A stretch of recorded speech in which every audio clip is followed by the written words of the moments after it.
最近这一阵子，你有没有觉得划开新闻，怎么一直出现印度、巴基斯坦的军事消息？战机起飞，无人机攻击，导弹齐发，整个南亚紧张到快要爆炸。但如果你对英巴的恩怨不太熟，可能会一脸问号。所以到底为什么打？这又跟我有什么关系？今天这支影片，我们就用几分钟的时间，帮你理清楚这整场冲突到底怎么来的，为什么现在升温到这样的局势。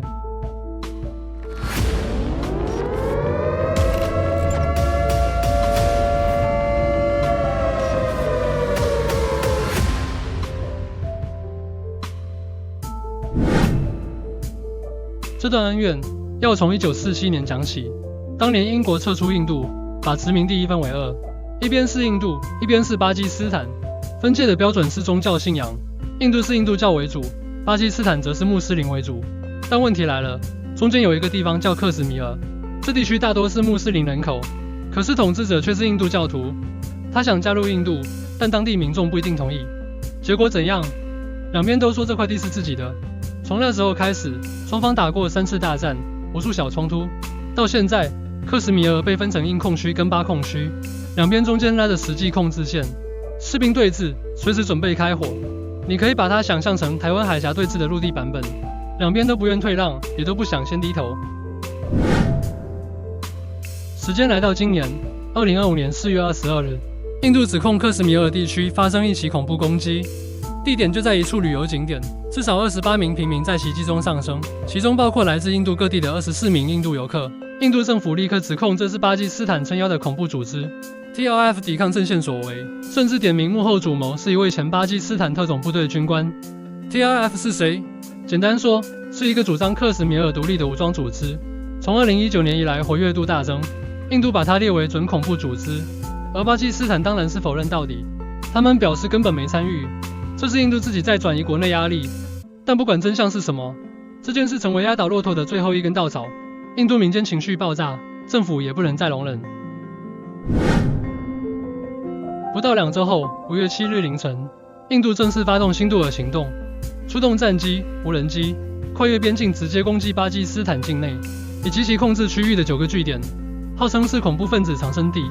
印度表示，我们只打恐怖组织，没有攻击正规军。但巴基斯坦统计数字却是至少31名平民死亡，46人受伤。国际媒体炸锅了，联合国、美国、中国全都出来劝说双方冷静。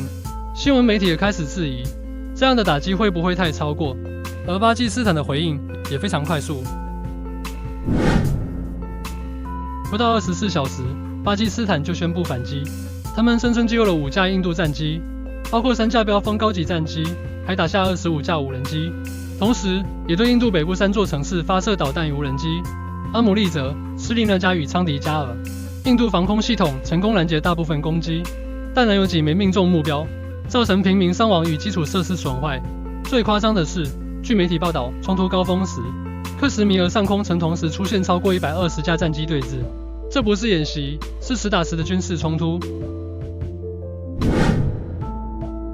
目前，两国都还没正式宣布开战。但你看那些动作，早就超过一般边境冲突。而且别忘了，这两国都拥有核武，只要一次误判，飞弹打错，领空越线，局势就可能失控，甚至出现战术核武的使用风险，后果不堪设想。现在多数专家认为，未来有3种可能：局部持续交火，但不全面开战，这样双方都能对内交代，又不至于失控；外交调停降温，国际社会介入调停，向美中俄或联合国逼双方谈判；而最糟糕的情况，冲突失控，全面战争，甚至动用核武。这可能性目前不高，但没人敢排除。你可能会想，这离我们这么远，干嘛要紧张？但事实是，这场冲突有好几点，台湾人真的要特别注意。克什米尔的争议跟台海的现状有很多相似之处，都牵涉到主权争议、民族认同与军事压力。粮食、航运、油价、汇率，全都会受到战争影响，间接影响我们的生活成本。这件事再次提醒我们，战争往往不是等人准备好才来，而是说打就打。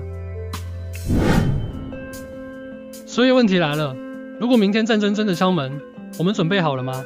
问自己几个问题：你家里有紧急避难包吗？有办法在3天内自给自足吗？饮水、粮食、基本药品够不够？如果手机收不到讯号，你知道怎么跟家人联络吗？家人知道哪里集合，怎么分工吗？印巴冲突还在发展中，谁也不能保证它会不会升级成更大的战争。但我们可以在还没发生时，把自己准备好。以上就是本期的内容，希望各位提前做好准备，保护好自己。我们下次见。